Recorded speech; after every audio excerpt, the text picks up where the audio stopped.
Okay, right. Page 8, call in the cloud that has been looming over us. Can I invite Mr. Howells to sort of elucidate about the substantive changes that you wish to make?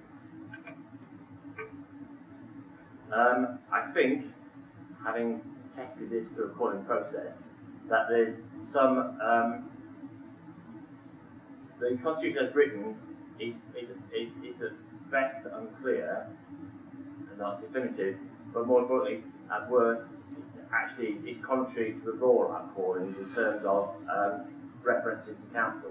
So, effectively, once you're in a calling, you have a choice.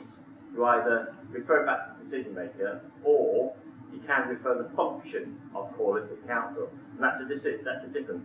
You refer your decision to the decision maker, but if you want council to exercise that function, not to discuss the matter, but exercise the function, you have to pass it on to council. So that should always be a preliminary decision for scrutiny to say, and I think probably a preliminary decision for when the calling first comes in to say, actually, do you want scrutiny to exercise this function, or do you want council to exercise this function? But once it comes to scrutiny, scrutiny has to decide then whether it is going to exercise the function or pass the function to council. And that's clearly what the law says. I think that's the right way. And our Constitution, particularly paragraph F, where it says, or refer the matter to full council, because you never refer the matter, the function gets referred to full council, not the matter. And the same way later on it says, if the matter is referred to full council, it should be if the calling function is referred to full council. And they are two different things. So the issue is if a matter is so important that it's better that the calling function is exercised by the full council, then that should be the first decision of the scrutiny panel to do that. Because otherwise, you end up with double calling, or double scrutiny review by calling, which is also inappropriate. So I think what I'm saying is that the law is very clear. There are two routes. One is that the scrutiny consider it and then make a report to the decision maker. Secondly is that scrutiny refer their function to the full council, which then exercise that function on behalf of the scrutiny committee. It's like an upward delegation.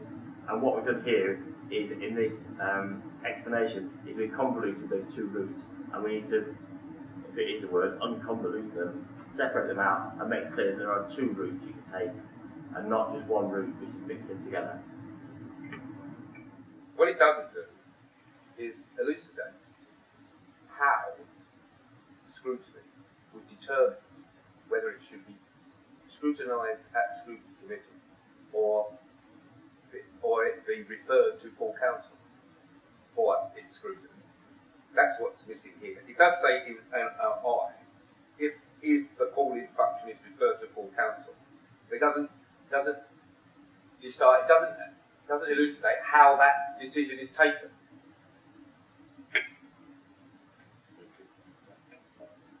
I accept that point exactly. You're quite right. So it should say, if that's a possibility, that should be the first point to consider. No, I think it needs to be more explicit. Yeah, because what the process will be that 5 members from more than one party or the chair call in the decision of the executive. Yeah. Now, and they have to give reasons. Yeah, substantive reasons. Now, and let's assume those reasons are accepted, so the calling takes place. It comes before the committee. Yeah.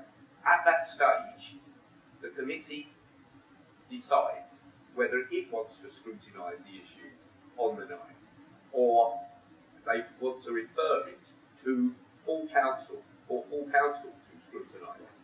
Yeah. I think that's, in formal words, that's how it needs to be put down, so that it's quite explicit, quite clear. Yeah.